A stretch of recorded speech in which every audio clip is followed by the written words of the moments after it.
en un tiempo en que reyes se doblaban ante ídolos y naciones enteras se apartaban del Dios de Israel, un hombre tuvo una visión que cambiaría el curso de la historia.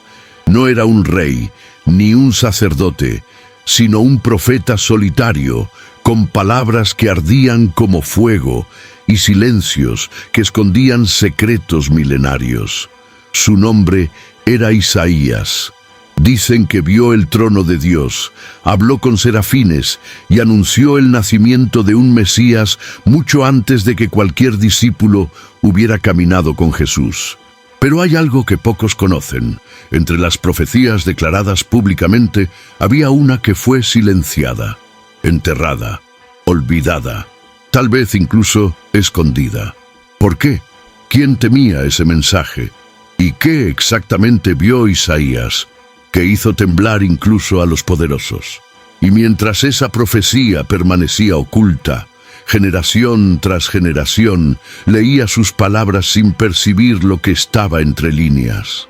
Ahora que esta historia comienza a desvelarse, vale mucho estar cerca. Suscríbete al canal y camina con nosotros a través de estas páginas que el tiempo casi silenció. Isaías no era un sacerdote ni un rey. Su linaje no impresionaba a los poderosos de Jerusalén, tampoco su nombre era reconocido entre los escribas de la corte. Aún así, fue él quien Dios eligió para llevar una de las misiones más decisivas de la historia de Judá.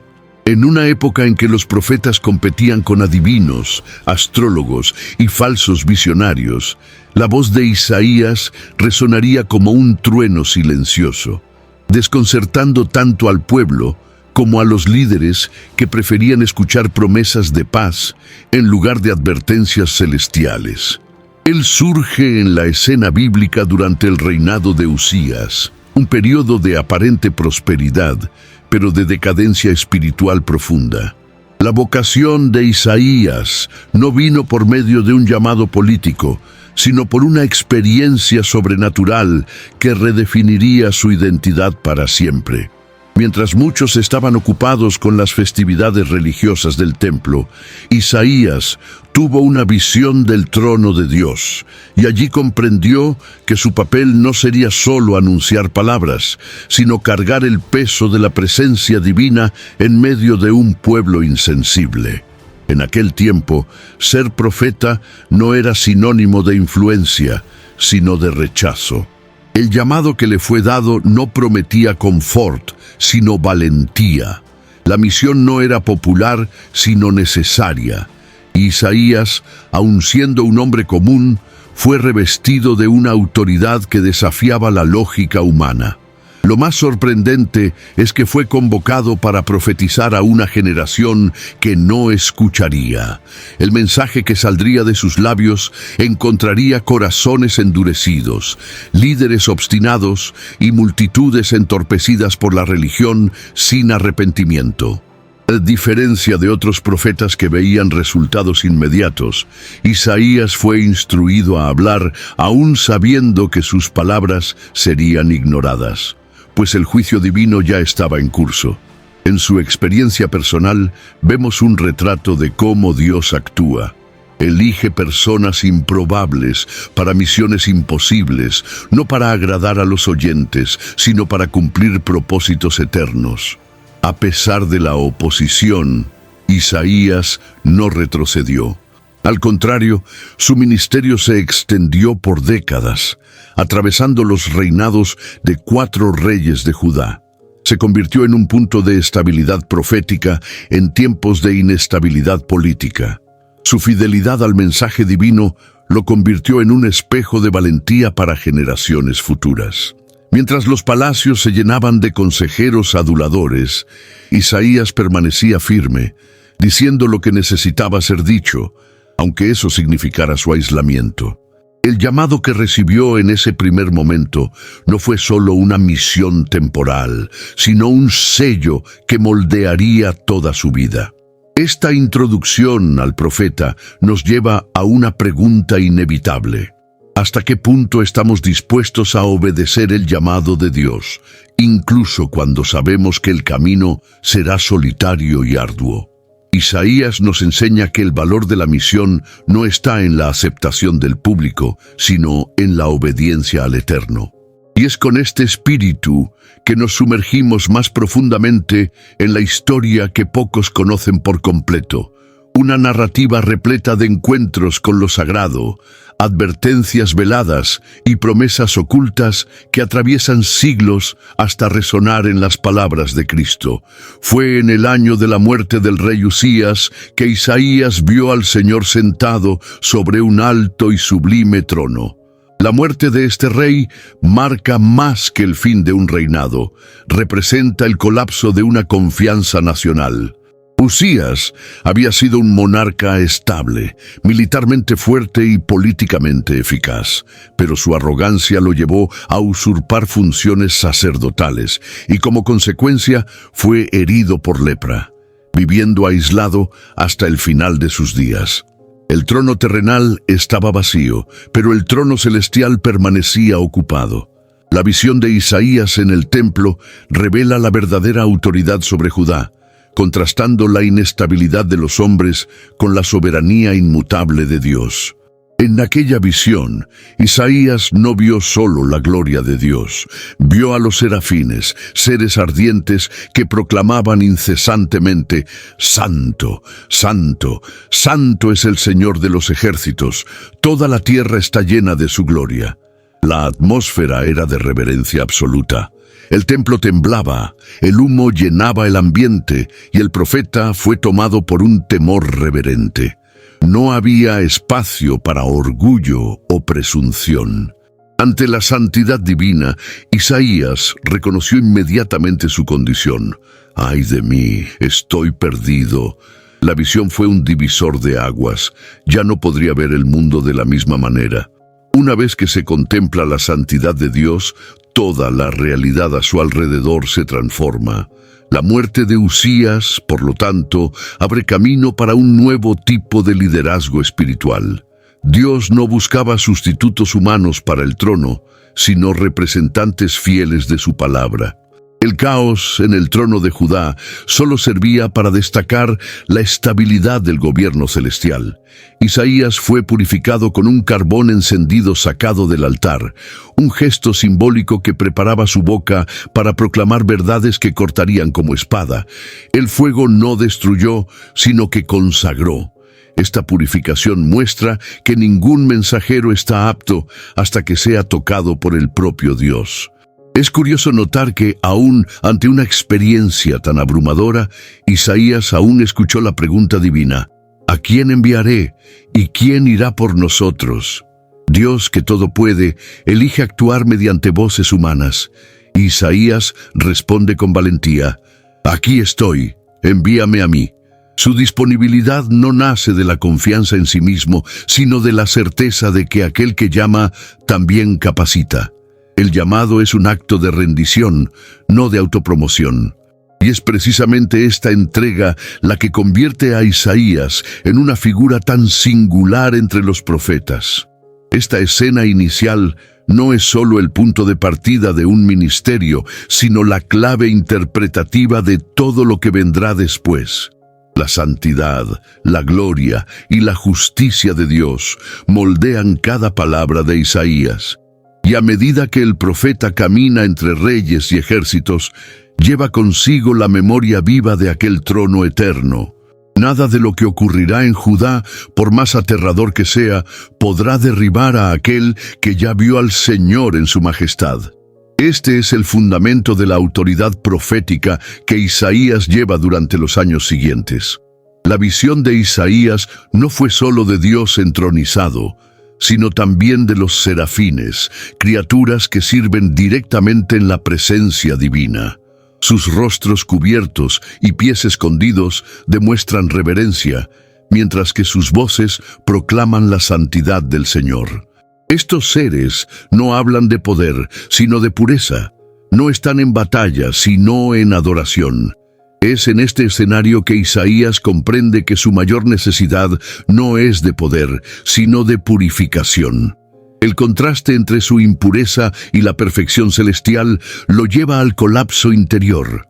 Él no se compara con otros hombres, sino con la gloria de Dios, y eso lo destruye. La brasa viva, traída del altar por uno de los serafines, toca sus labios y sella su transformación. El gesto no es solo simbólico. Comunica una verdad esencial. Para hablar por Dios es necesario ser tocado por Él. El altar representa el lugar de sacrificio y el fuego simboliza purificación. Isaías es quemado por dentro, no para ser castigado, sino para ser consagrado. Antes de la misión viene el quebrantamiento. El orden de los eventos es claro e innegociable. Primero la visión, luego la confesión, a continuación la purificación y finalmente el envío. La misión profética nace del encuentro con lo sagrado y no de una ambición personal. Este momento íntimo y dramático revela mucho sobre la forma en que Dios trabaja con sus escogidos. No utiliza a los más elocuentemente o influyentes, sino a los más rendidos. Isaías no fue preparado con clases de retórica o entrenamientos políticos. Fue transformado en silencio, con un toque de fuego. La capacitación no vino de currículos o títulos, sino de la presencia consumidora de Dios. El envío de Isaías no es una promoción, es un peso, una carga sagrada que lleva con temor. Lo más intrigante en este encuentro con los serafines es que, incluso en un ambiente de adoración perfecta, hay un clamor por mensajeros. El cielo busca voces dispuestas en la tierra. La pregunta que Dios plantea no va dirigida a un grupo, sino lanzada en el espacio espiritual esperando respuesta. La respuesta de Isaías revela prontitud, pero también entrega. No pregunta sobre el destino o las consecuencias, solo se ofrece. Esta postura revela el corazón de alguien que ha sido profundamente transformado y por eso está dispuesto a ir a donde muchos se negarían. En este escenario de gloria, Isaías es elegido no para proclamar bendiciones, sino para anunciar juicio. Se le envía no a una audiencia dispuesta, sino a un pueblo rebelde. Aún así va, no porque sea fuerte, sino porque ha sido purificado. Y este detalle es lo que diferencia a Isaías de tantos otros. Su misión no nace de un deseo de gloria, sino de un llamado que quemó su alma con el fuego del altar. Y es esta llama la que llevará consigo, incluso cuando el mundo a su alrededor se sumerja en la oscuridad. Antes de continuar, déjame preguntarte una cosa. Si estuvieras en el lugar de Isaías en ese templo, escuchando esa pregunta proveniente del trono, ¿quién irá por nosotros? ¿Cuál sería tu respuesta? Escribe aquí en los comentarios, porque esta escena conmueve lo más íntimo de cualquiera que toma la fe en serio. Tengo muchas ganas de leer lo que dirías. Cuando Isaías reconoce sus labios impuros, no está haciendo solo una confesión personal. Sus palabras revelan algo más profundo. La corrupción de las palabras era un reflejo de una nación entera espiritualmente contaminada. En una cultura donde el discurso moldeaba decisiones, alianzas y hasta rituales, hablar con impureza era más que usar palabras indebidas, era evidencia de un corazón distante de Dios. La boca era símbolo de aquello que sobreabundaba del alma, y los labios impuros de Isaías representaban el colapso moral de su tiempo. Viviendo entre un pueblo que distorsionaba la verdad y despreciaba la justicia, el profeta se identificaba con la colectividad, asumiendo la culpa que muchos se negaban a ver.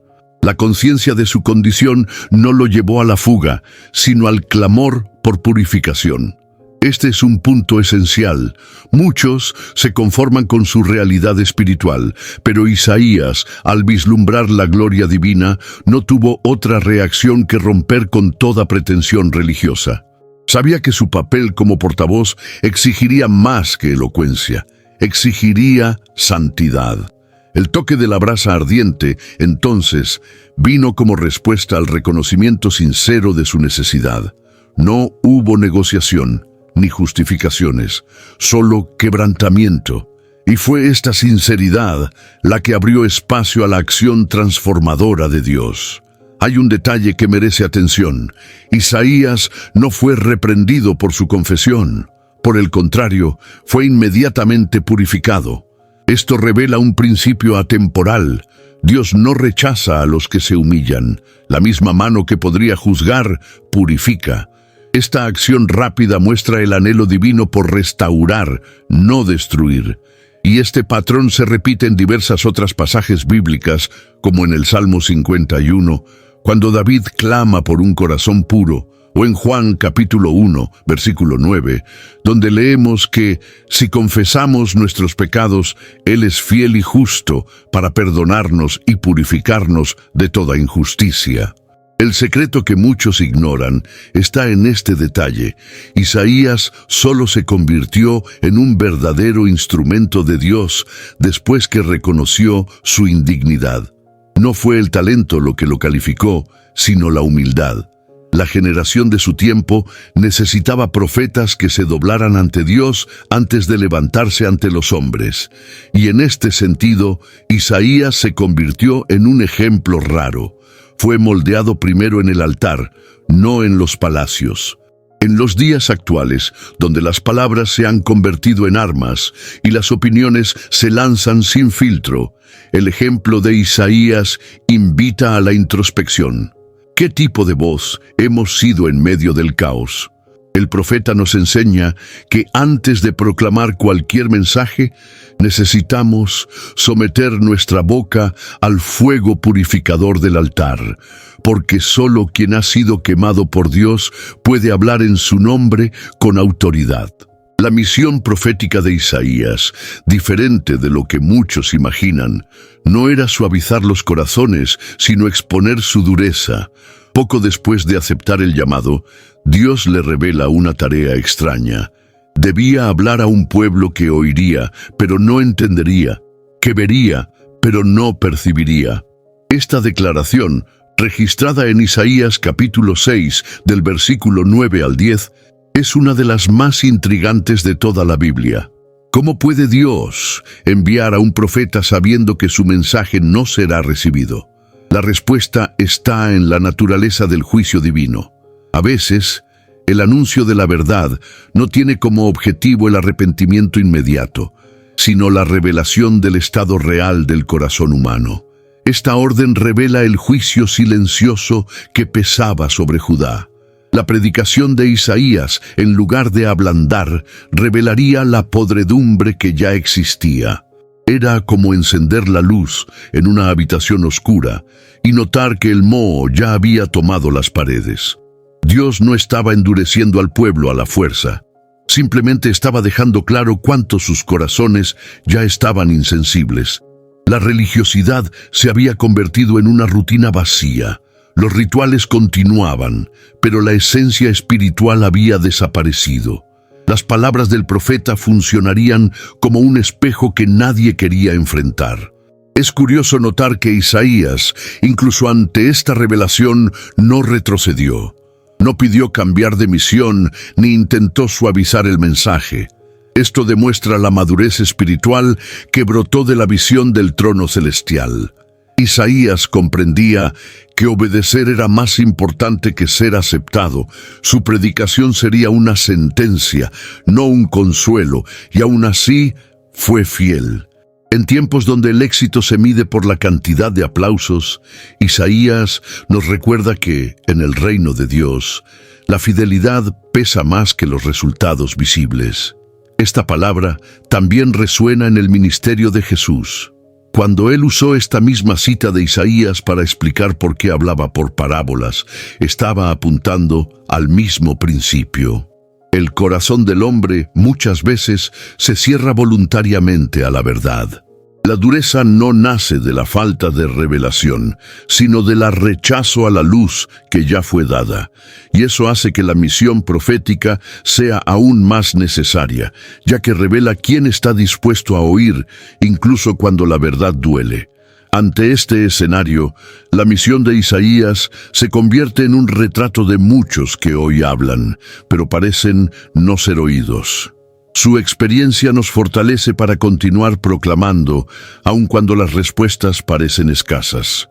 Porque hay un poder en simplemente permanecer fiel a lo que Dios confió, incluso cuando los oídos están cerrados y los ojos se niegan a ver.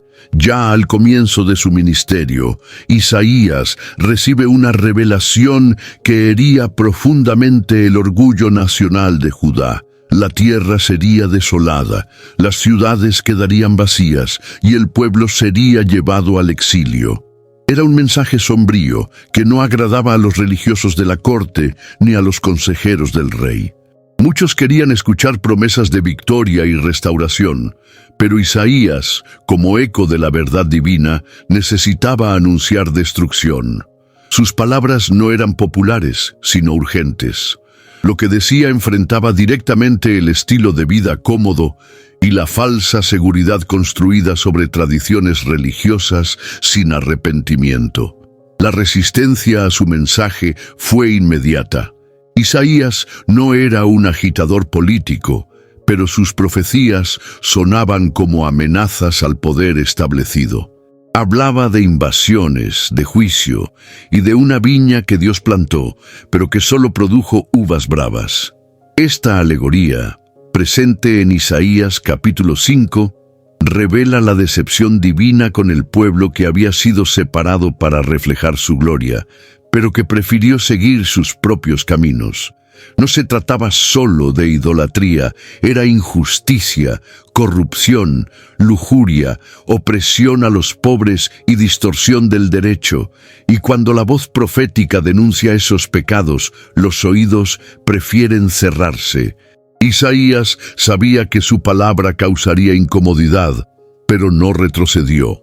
El verdadero profeta no es aquel que agrada a las multitudes, sino aquel que permanece firme incluso cuando la soledad es el precio de la obediencia.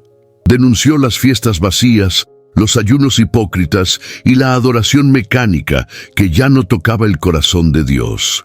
En un mundo donde muchos estaban ocupados con apariencias religiosas, Isaías apuntaba al corazón. Su profecía no era contra el pueblo, sino a favor de un despertar, incluso si eso exigía el colapso de todo lo que era falso. El mensaje, por más duro que fuera, no estaba desprovisto de esperanza.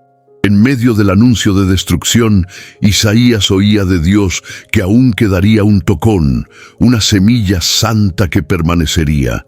Esto revela que, incluso cuando la sentencia es pesada, Dios preserva un remanente fiel. Siempre hay una chispa de restauración, escondida bajo las cenizas del juicio.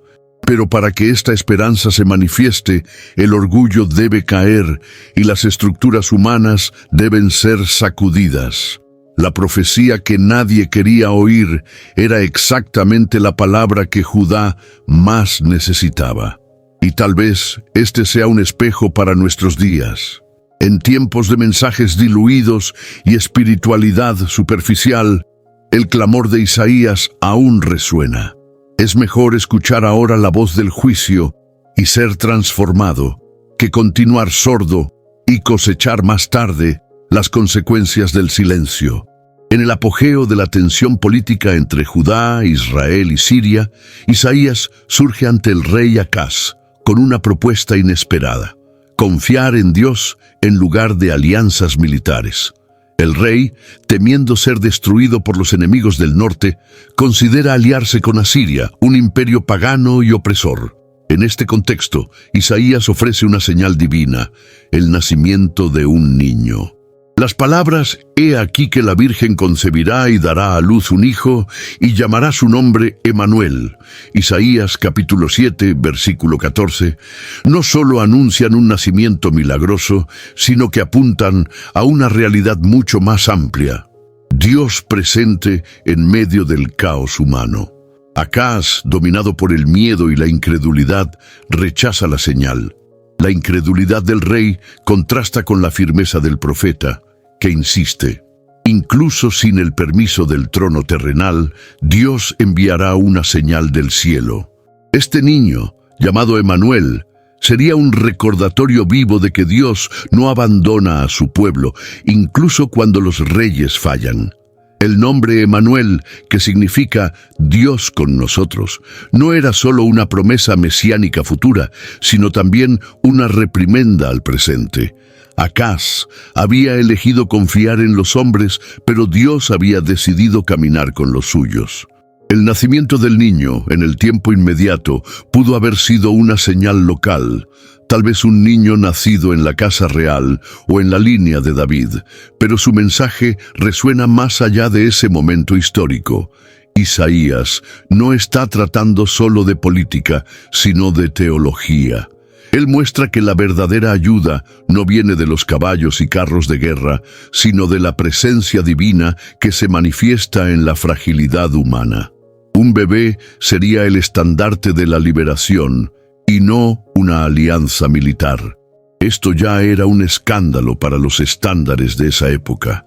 Esta profecía, que más tarde sería aplicada al nacimiento de Jesús en el Evangelio de Mateo capítulo 1, versículo 23, es uno de los puentes más impresionantes entre el Antiguo y el Nuevo Testamento. El niño que nacería sería la prueba de que Dios interviene en la historia no con fuerza bruta, sino con compasión encarnada. La venida del Emanuel es un hito silencioso, pero revolucionario. Un nuevo tiempo nacería con él. Mientras Acaz confiaba en imperios, Isaías sembraba semillas de esperanza con palabras. La señal del niño nos invita a ver lo improbable como fuente de redención. Donde el mundo ve debilidad, Dios revela poder. Y es en este contraste que la historia de Isaías comienza a tomar contornos que superan su propio tiempo, preparando el escenario para promesas que aún tendrían que cumplirse en plenitud. La misión de Isaías no lo mantuvo solo en las plazas públicas o en los patios del templo. Lo llevó directamente a las cortes reales. El profeta se encontró frecuentemente ante reyes que preferían escuchar aduladores que mensajeros de Dios. Acaz, por ejemplo, despreció la instrucción divina para buscar protección política, lo que resultó en graves consecuencias. Ya Ezequías, más tarde, enfrentaría dilemas similares, especialmente cuando el poderoso ejército de Asiria sitió Jerusalén. En esas situaciones, Isaías no se intimidaba con coronas ni con lanzas. Hablaba con la misma autoridad con la que vio el trono celestial. El contraste entre el trono de Judá y el trono de Dios es una tensión constante en los escritos de Isaías. Mientras los reyes vacilaban entre alianzas y estrategias, el profeta se mantenía firme en la visión que había recibido en el templo. Su papel no era agradar al palacio, sino ser el portavoz del Eterno.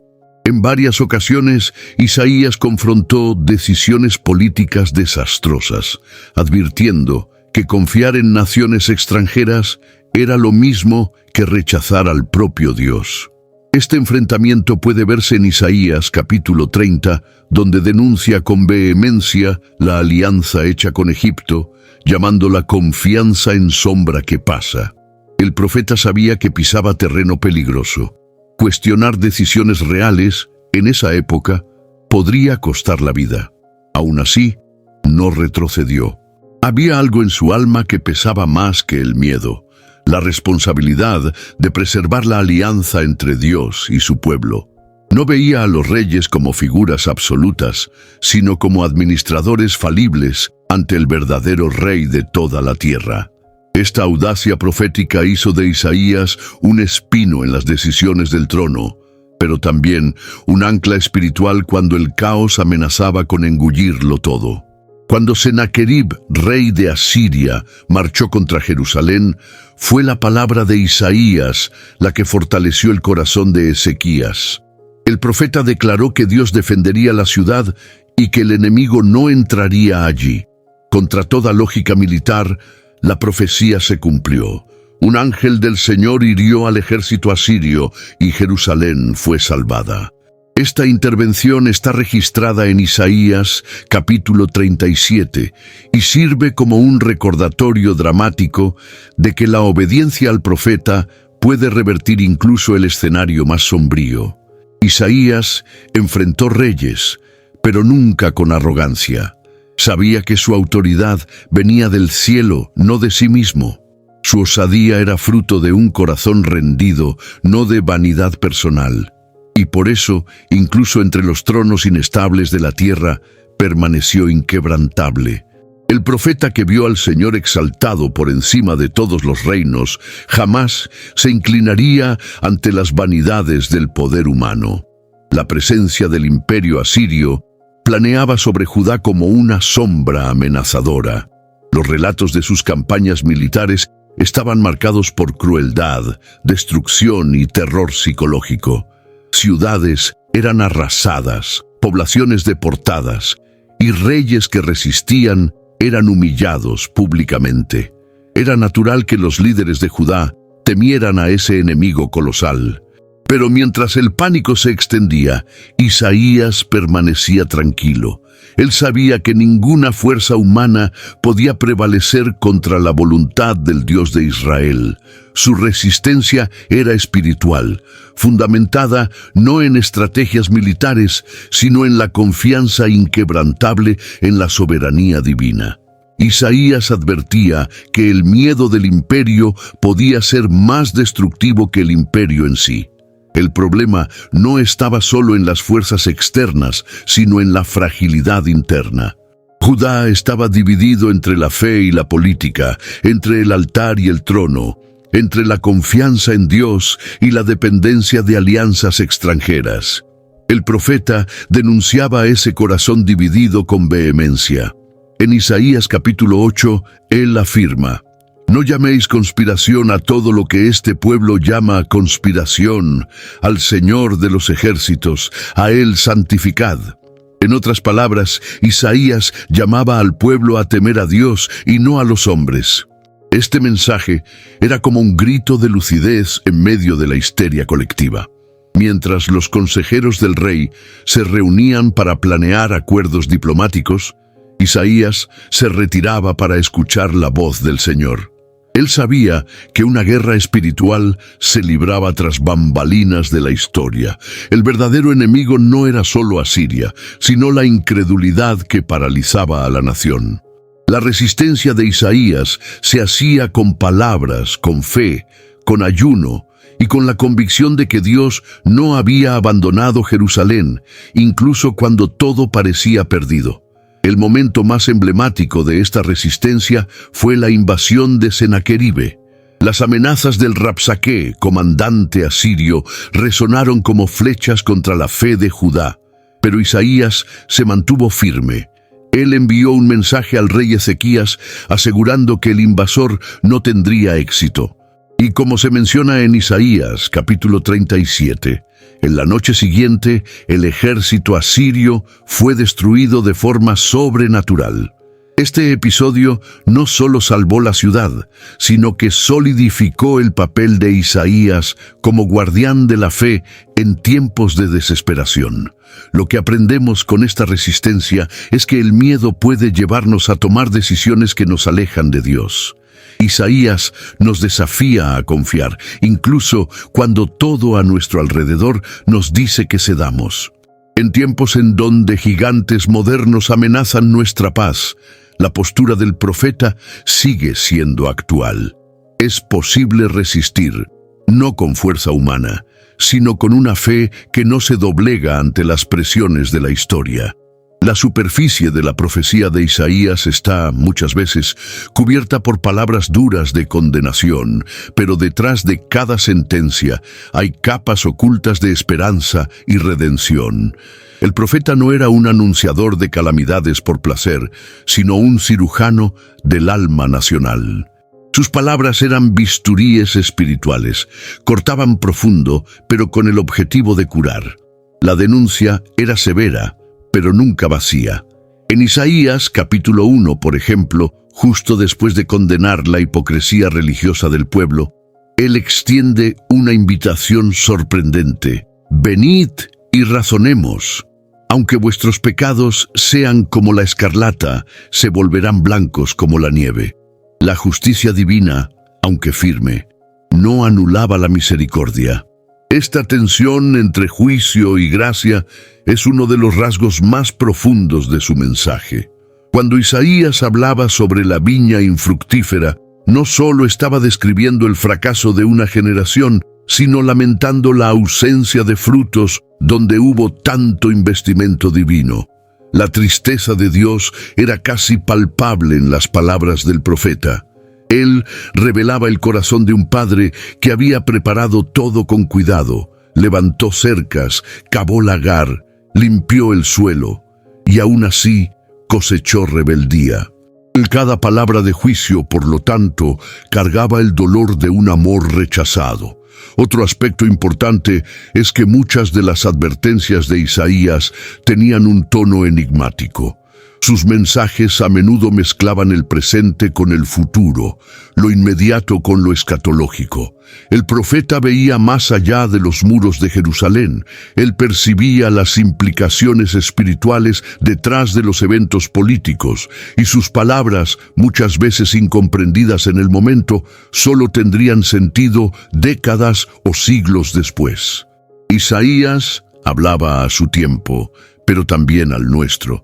Había un mensaje oculto entre líneas, algo que solo corazones sensibles podrían captar. Un ejemplo claro de esto se encuentra en Isaías capítulo 11, donde el profeta habla del renuevo del tronco de Jesé. En medio del colapso de la monarquía davídica, él anuncia el surgimiento de un descendiente que gobernaría con justicia, sabiduría y temor del Señor.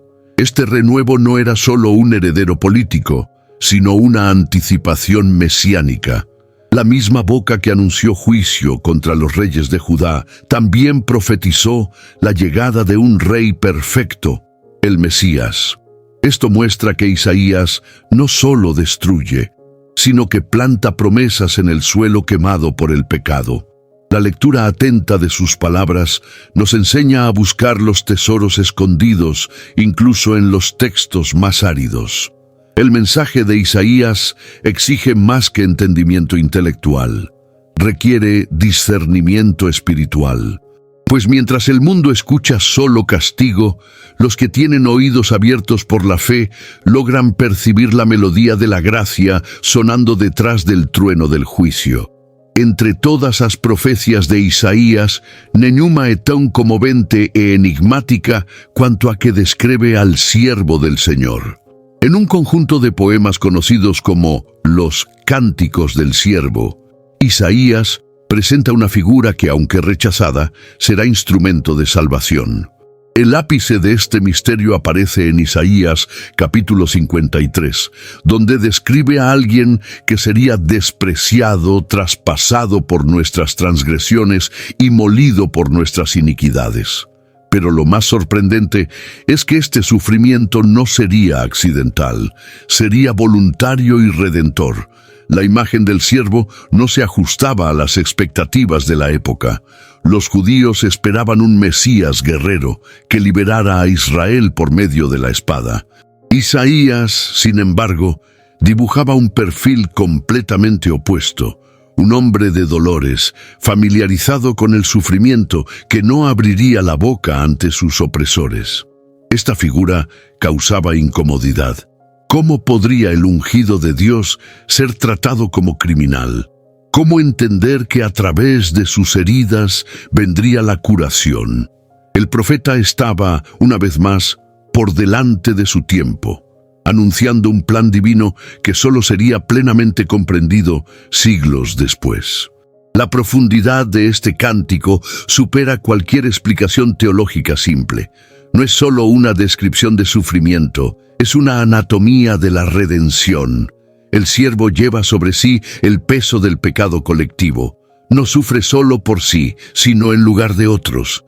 Hay una sustitución silenciosa, un tipo de transacción espiritual ocurriendo ante los ojos del mundo, pero percibida solo por aquellos que tienen fe. Esta dimensión del sacrificio, que se volvería central en el Nuevo Testamento, tiene su semilla plantada en este capítulo extraordinario. Cuando los evangelistas narran la pasión de Cristo, es imposible no ver Isaías capítulo 53 como telón de fondo.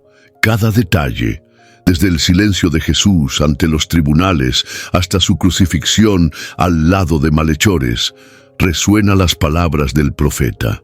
Pedro, en su primera carta, capítulo 2, versículo 24, afirma que Jesús llevó en su cuerpo nuestros pecados sobre el madero, usando exactamente el lenguaje de Isaías. Esto revela que el mensaje del siervo atraviesa el tiempo, conectando la antigua esperanza con la nueva alianza. El canto del siervo sufriente nos invita a revisar nuestra comprensión sobre poder, victoria y redención. La gloria no está en la fuerza bruta, sino en el amor que se sacrifica. El misterio de la cruz ya pulsaba en las palabras del profeta como una melodía oculta, esperando el momento adecuado para ser plenamente escuchada. Y cuando finalmente resonó del Calvario, el mundo nunca más sería el mismo. Incluso en los capítulos más oscuros de su profecía, Isaías siempre dejó rastros de esperanza. Sabía que tras el juicio vendría el renuevo. Cuando describía la tierra desolada, los portones destruidos y los montes calcinados, nunca perdía de vista la fidelidad de Dios en preservar un remanente. La esperanza no era un optimismo superficial, sino una certeza enraizada en la alianza eterna. En medio de la destrucción, Isaías veía reconstrucción. En medio del exilio, vislumbraba retorno. Su fe no era ciega, era profética. Esta visión aparece con fuerza en Isaías capítulo 40, donde la voz clama en el desierto: «Preparad el camino del Señor, enderezad en el ermo vereda a nuestro Dios». Tras páginas y páginas de juicio, este cambio de tono es como un suspiro de aire puro. El profeta no solo transmite consuelo, sino que promete la revelación de la gloria del Señor. La promesa no es más solo para un pueblo en sufrimiento, sino para todas las naciones. Algo grandioso está por venir, algo que hará que los valles se levanten y los montes se abajen. La restauración no será solo política, sino cósmica. Isaías no esperaba solo un regreso del exilio babilónico. Él veía algo mayor. El consuelo prometido trascendía los eventos inmediatos. Era una preparación para la venida del Mesías, aquel que vendría no solo a liberar, sino a habitar entre los hombres. La voz en el desierto, posteriormente asociada a Juan Bautista, apunta a este movimiento de Dios hacia la humanidad. La gloria que se manifestaría no sería solo una luz sobre Jerusalén, sino un rayo que atravesaría la oscuridad de toda la tierra. Otro aspecto conmovedor es la manera en que Isaías describe la ternura de Dios en este proceso. Habla de un pastor que apacienta su rebaño, que recoge los corderitos en los brazos y los lleva junto al pecho. Esta imagen tan cariñosa muestra que el Dios que juzga también consuela. El mismo Dios que derriba a los orgullosos levanta a los abatidos con amabilidad. Hay una dulzura escondida en la firmeza divina. La disciplina no excluye el cuidado. El exilio no elimina el amor. Esta promesa escondida en medio de la desolación es un recordatorio de que Dios nunca cierra una historia en ruina. Con Él, los escombros siempre pueden convertirse en fundamentos. Isaías nos enseña a leer los tiempos difíciles con ojos proféticos, vislumbrando no solo lo que se ha perdido, sino lo que está a punto de nacer. Pues, incluso en el silencio del desierto, la promesa sigue viva, esperando ser escuchada. Ezequías fue uno de los reyes más piadosos de Judá, conocido por restaurar el culto al Señor y resistir a la opresión asiria con la ayuda de las palabras firmes de Isaías. Sin embargo, en los bastidores de esta historia de fe, hubo un episodio oscuro que reveló una grieta preocupante en el corazón del rey. Tras recuperarse milagrosamente de una enfermedad terminal, como se describe en Isaías capítulo 38, Ezequías recibe una comitiva de Babilonia y, en un gesto irreflexivo, revela todos los tesoros del templo y del palacio a los extranjeros. Isaías no habla inmediatamente, pero su silencio en ese momento inicial es revelador. El profeta observaba atentamente el desenlace de una traición no militar, sino espiritual. El error de Ezequías no fue solo político, él falló en el discernimiento espiritual. La exhibición de los tesoros sagrados al enemigo oculto demostraba vanidad, autoconfianza y una peligrosa exposición de aquello que debería permanecer consagrado. Isaías solo se manifiesta después, y sus palabras son cortantes. Anuncia que todo lo que fue mostrado será llevado a Babilonia, incluidos los descendientes del rey. Esta profecía, registrada en Isaías capítulo 39, no es solo un castigo, sino una sentencia reveladora. El juicio vendría no por la guerra, sino por la soberbia. El silencio inicial de Isaías puede interpretarse como un lamento. Un profeta que acompañó con tanta dedicación la vida de Ezequías, viéndolo buscar al Señor y presenciar liberaciones sobrenaturales, ahora se enfrenta a un rey que, en lugar de glorificar a Dios, glorifica sus posesiones. Es un silencio cargado de tristeza y decepción. Quizás el profeta sabía que ninguna palabra podría revertir ese momento. Algunas caídas son tan profundas que la única respuesta posible es esperar las consecuencias. Ezequías, al escuchar la sentencia, reacciona con una resignación perturbadora. Él dice que la palabra del Señor es buena, pues la paz permanecerá en sus días. Esta respuesta, en lugar de arrepentimiento, suena a indiferencia. Isaías no comenta nada más. La escena termina abruptamente, dejando al lector con un profundo malestar. El rey piadoso termina su viaje con una actitud egoísta y el profeta permanece en silencio. Es como si ambos supieran que algo se había roto, una alianza de confianza que no sería más la misma. Este episodio nos alerta sobre los peligros de la autosuficiencia espiritual. Incluso después de grandes victorias, hay riesgos sutiles que pueden desviarnos. El silencio de Isaías resuena como un lamento por los que comenzaron bien, pero se perdieron en el camino. Su presencia allí, sin palabras iniciales, es un recordatorio de que incluso los más santos pueden fallar, y que la vigilancia espiritual no puede nunca ser abandonada. Hay misterios que involucran a Isaías que van más allá de lo que está registrado en las Escrituras. Muchos estudiosos y rabinos antiguos creen que parte del ministerio del profeta fue ocultado, no por casualidad, sino por protección.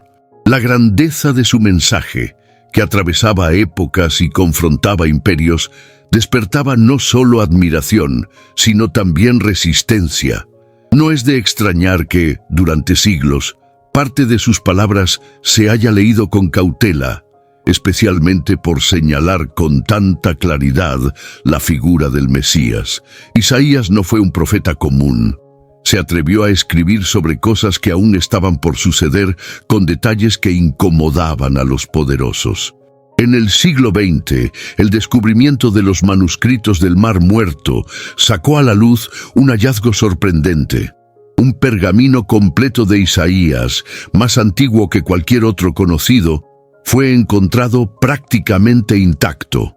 Esto reforzó la autenticidad y la preservación divina del texto. Sin embargo, lo que más impresiona no es la integridad del documento, sino la forma en que difiere de los otros libros proféticos.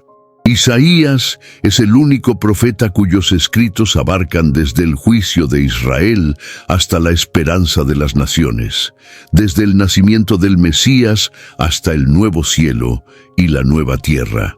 Es casi como si su obra fuera un resumen de toda la Biblia.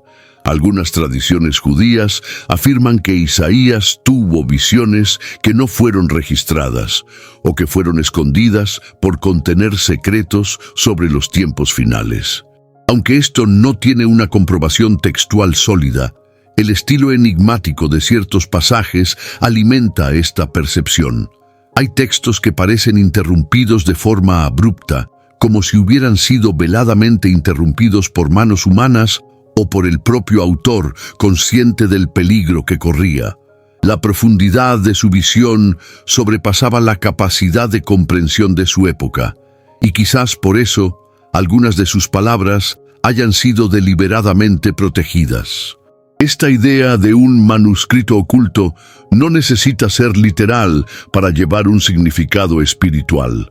Lo que Isaías escribió contiene revelaciones tan profundas que muchos aún no pueden comprenderlas plenamente.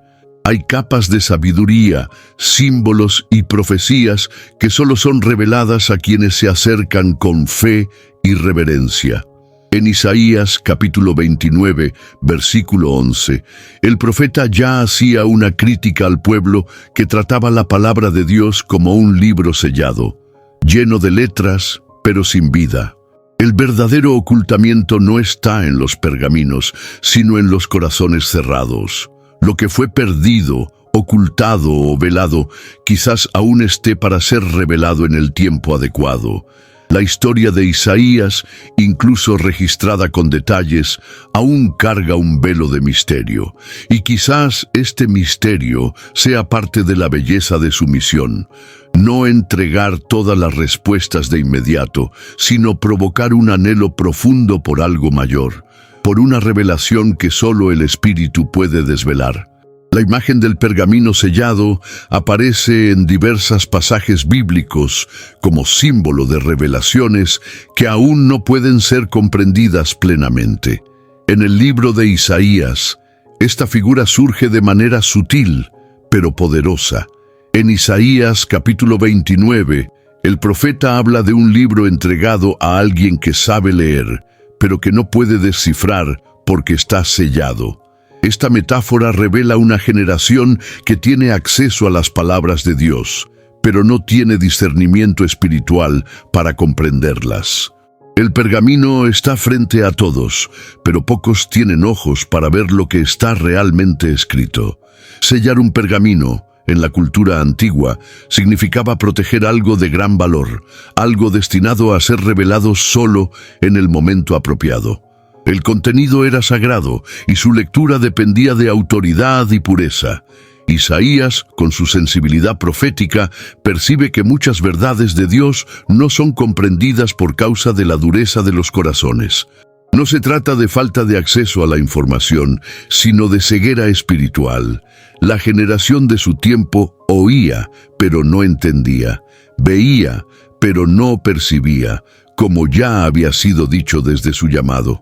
Este tema del sello reaparece de forma contundente en el Apocalipsis, donde Juan ve un libro sellado con 7 sellos que nadie podía abrir, excepto el Cordero.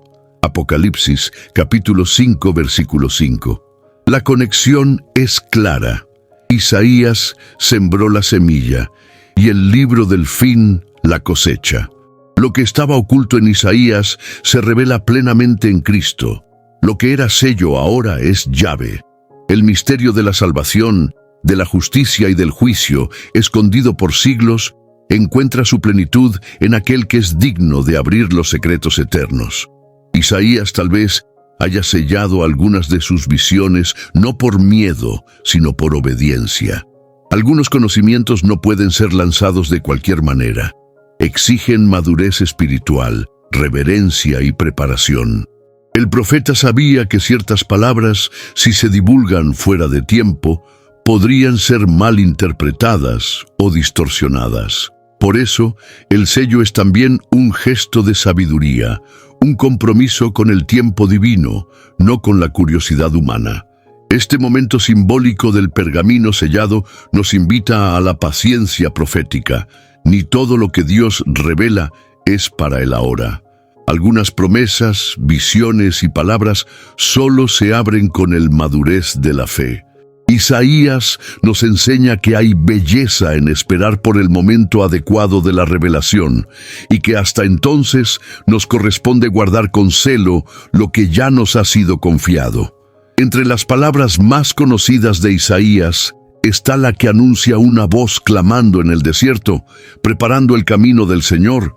En el capítulo 40, versículo 3, esta imagen surge como una promesa de restauración, pero también como un llamado a la preparación espiritual. El desierto, en la simbología bíblica, representa soledad, transición y purificación. Es en este lugar árido donde el mensaje comienza a ser anunciado, lejos de los palacios y de las multitudes. El mensajero no surge en el templo, sino en la llanura. Y es en este silencio seco donde comienza a resonar el anuncio de la llegada del Rey. Siglos después, esta profecía ganaría carne y voz en la figura de Juan Bautista, quien aparece exactamente como Isaías predijo. En los Evangelios, especialmente en Mateo capítulo 3, versículo 3, vemos a Juan surgiendo en el desierto de Judea, predicando arrepentimiento y bautismo. Él no solo cita a Isaías, sino que encarna su mensaje. Juan comprende que antes de que el Mesías sea revelado, los corazones necesitan ser preparados, nivelados como caminos siendo alisados para la llegada de un rey. La voz en el desierto, por lo tanto, no es solo un anuncio, es un llamado urgente a la transformación. Isaías prevé no solo el mensajero, sino el propio contenido de su proclamación. El capítulo 40 anuncia que toda carne verá la gloria del Señor. Este no es un mensaje local, limitado a Judá. Es un llamado universal, anticipando la obra del Mesías como luz para los gentiles. Juan Bautista, al citar a Isaías, estaba apuntando a esta ampliación de la alianza divina. El Mesías vendría no solo para restaurar a Israel, sino para traer salvación a las naciones. El desierto, en este caso, se convierte en el escenario de una revolución espiritual silenciosa, donde la esperanza comienza a brotar entre piedras y arenas. La belleza de esta imagen es que, incluso en un lugar donde nada florece, Dios hace que su voz sea escuchada. El desierto se convierte en el útero de la promesa. Isaías vio esto siglos antes, revelando que el camino del Señor no comenzaría con trompetas en los muros de la ciudad, sino con un clamor en el vacío. Esto revela algo profundo sobre el modo en que Dios actúa. Él inicia grandes movimientos en lugares improbables, con mensajeros simples, pero llenos de autoridad espiritual. La voz que resuena en el desierto sigue hablando, no solo en el tiempo de Juan Bautista, sino aún hoy. En medio de la aridez del alma moderna, el llamado permanece: preparen el camino, enderecen las sendas, porque la gloria del Señor se manifestará. Isaías nos recuerda que muchas veces la preparación más profunda ocurre lejos de los focos, en desiertos que preceden a grandes revelaciones.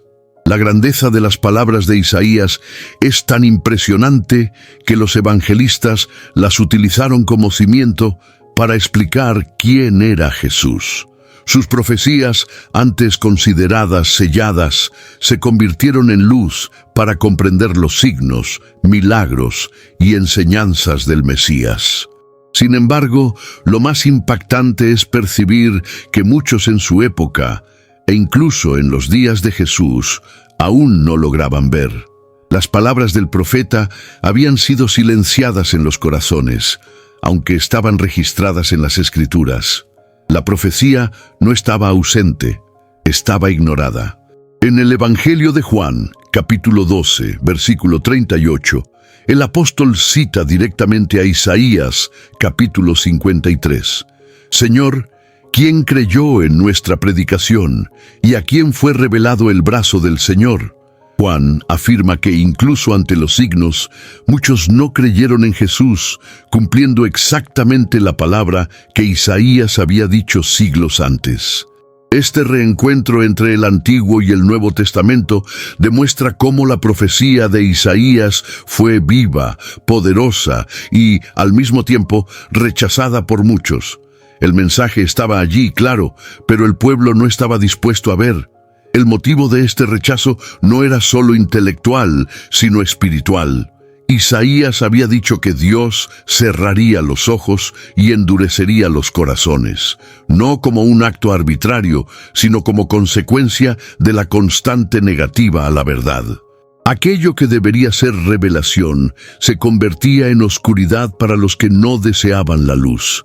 Los evangelistas entendieron esto y vieron en Jesús el cumplimiento de cada línea velada por el tiempo. La profecía fue silenciada por corazones endurecidos, no por ausencia de voz. Esta reactivación de las palabras de Isaías en los Evangelios también revela el profundo respeto que los autores del Nuevo Testamento tenían por él. Mateo, Marcos, Lucas y Juan vuelven a Isaías repetidamente, no solo para justificar eventos, sino para iluminar el propósito eterno detrás de ellos. Es como si Isaías fuera un faro escondido, cuya luz solo podría ser percibida por aquellos que se acercaran con ojos de fe. Sus palabras, antes ignoradas por reyes y sacerdotes, ahora cobraban vida en las palabras del propio Cristo. El silencio que pesó sobre sus profecías durante siglos fue, finalmente, roto por el sonido de los pasos de Jesús. El siervo sufriente, el Emanuel, el retoño de Jesé, la luz de las naciones, todas estas imágenes se volvieron reales, y más que eso, se convirtieron en experiencia. La profecía que fue silenciada por el orgullo religioso reapareció como voz viva en los labios del Salvador. Isaías, por lo tanto, no fue solo un profeta del pasado, fue un evangelista disfrazado, hablando de un Mesías que muchos aún estaban por conocer. El ministerio de Isaías abarcó décadas y su influencia resuena hasta hoy, pero el final de su vida permanece envuelto en sombras. La tradición judía, especialmente en el Talmud y en escritos apócrifos como Ascensión de Isaías, sugiere que el profeta fue martirizado, aserrado en medio bajo el reinado de Manasés, el rey perverso que gobernó Judá después de Ezequías. Aunque la Biblia no confirma este trágico final, la mención en Hebreos, capítulo 11, versículo 37, de que algunos fueron aserrados por el medio, es vista por muchos como una referencia directa a Isaías. Si es verdad, su silencio final fue impuesto con violencia, pero su voz nunca dejó de resonar. Este supuesto martirio revela la profundidad del conflicto entre la luz y las tinieblas en su tiempo. Isaías denunció injusticias, confrontó reyes, anunció al Mesías y desafió estructuras religiosas muertas. Su final, si realmente fue como dicen, no sorprende. Profetas que hablan con tanta claridad y audacia casi siempre pagan el precio más alto. Pero la muerte, en este caso, no fue el cierre de su misión. Solo selló con sangre la autenticidad de todo lo que dijo. El profeta que vio el trono de Dios no podría esperar aplausos de la tierra. Su legado, sin embargo, no está en las teorías sobre su martirio, sino en la profundidad de su mensaje. Isaías unió juicio y misericordia, justicia y restauración, anuncio y cumplimiento. No solo escribió sobre lo que veía, sino sobre lo que discernía entre líneas de la historia. Su pluma fue movida no por intereses personales, sino por el peso de la gloria que vio. Sus palabras desafían generaciones porque fueron escritas con ojos puestos en la eternidad. La fuerza del legado de Isaías se percibe en el hecho de que ninguna otra figura profética fue tan citada por Jesús y por los apóstoles. Preparó el camino para la comprensión del sufrimiento de Cristo, de la misión de la Iglesia y del juicio venidero. El profeta que vivió entre reyes se convirtió en consejero de apóstoles. Lo que fue silenciado por un imperio ahora instruye a los reinos de la fe. Y esto no es coincidencia. es providencia. Pocos conocen el fin de Isaías, pero todos están invitados a conocer el propósito de su vida. Su legado no está en su muerte, sino en la vida que sus palabras siguen generando. El profeta que habló del Mesías incluso antes de su nacimiento, todavía hoy, invita a cada generación a escuchar la voz de Dios. Una voz que nunca será silenciada, porque lleva la eternidad en cada palabra. Hay historias que no pueden quedar olvidadas. Si esta también habló contigo, comparte con alguien que valore la palabra y quiera ver lo que tantos dejaron pasar. Deja tu comentario, quiero saber qué despertó este tema en tu corazón. Y si aún no estás suscrito, ahora es un buen momento para caminar junto a nosotros. Aquí, cada video es un reencuentro con verdades que el tiempo no ha borrado.